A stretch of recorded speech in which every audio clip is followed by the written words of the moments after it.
Hey, this is Craig Ballantyne from TurbulenceTraining.com coming to you live, just kidding, from Riverside Park here in Toronto, Ontario. We got a great view of the city, we've got lots of hills, and what we're going to do in this special video just for you is talk about interval training. I'm going to show you some of my favorite ways of doing it. I'm going to explain some of the methods that we use, and we're also going to cover the most important warm-up aspects to get you ready for interval training. So we're going to show you some amazing interval training for fat loss techniques here in this beautiful park in Toronto.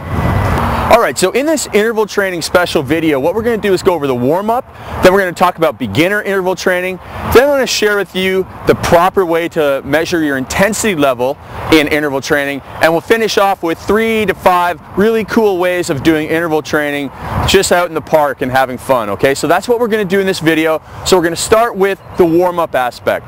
Now, if you're just doing a regular turbulence training program and you've already done the resistance training, you don't have to do as much of a warm-up, okay? You just really need to go into some specific warm-ups intervals. So if you're going to do some sprinting, you might want to run a couple at 50%, 75%.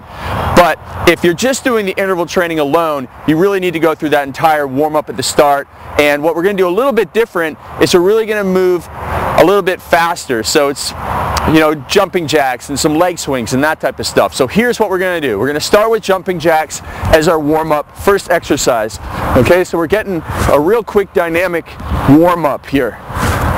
So probably go 20 to 30 repetitions in that exercise. Next one I like to do is a prisoner lunge, just because it's going to stretch that hip flexor area, which is going to get quite a bit of work if you're doing running intervals. So make sure your elbows are back. We're not going to do a lot of warm-up for the upper body, but we're going to do a little bit, just because interval training when you're running and sprinting really is a total body exercise. So probably about 6 to 10 repetitions there. The next thing I want to do is warm up the, we'll do a bodyweight squat next, and then we're going to go down to the ground and warm up the groin a little bit. So we can just do bodyweight squat with a little narrower stance than a prisoner squat. And this is really getting everything in our lower body, really generally, with our quadriceps and glutes and hamstrings working here. Okay, so we've done our jumping jacks, our lunges, prisoner squats. Now I want to go down to the ground and warm up the groin with our Spider-Man climb exercise. So just get a nice, we're getting a stretch through here. Again, if you're a beginner, you're not going to go through that full range of motion. You'll just go up to here and get a stretch and alternate sides. But if possible, you want to get a nice range of motion. Just get a nice little stretch there and then back.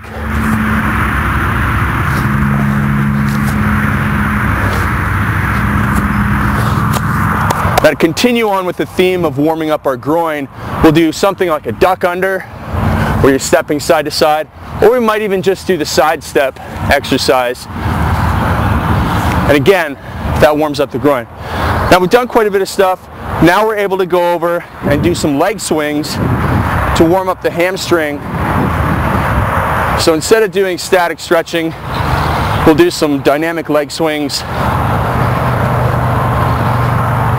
Because if you're going to do interval training and sprinting on flat ground, you really have to make sure your hamstrings are warmed up. And we'll talk about ways to do interval training with less stress on your hamstrings as well. So I only did a few reps there, but do like 15 to 20 repetitions of that to fully prepare your hamstrings for the sprinting. Now you might also want to do some push-ups, some arm crosses, just to warm up the upper back.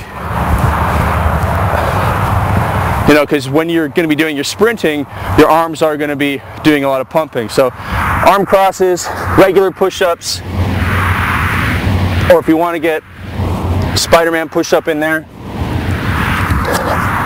again, that's a little more specific to what we're going to do. And now maybe we'll get into some running in place, high knees.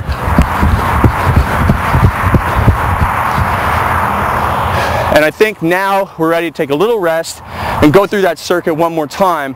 And that's a really good warm-up for interval training for more of our advanced individuals. So now what we're going to do is get into our beginner training. So beginners can use as much of that warm-up as possible, but now we're going to get into some beginner considerations for warm-up and for training.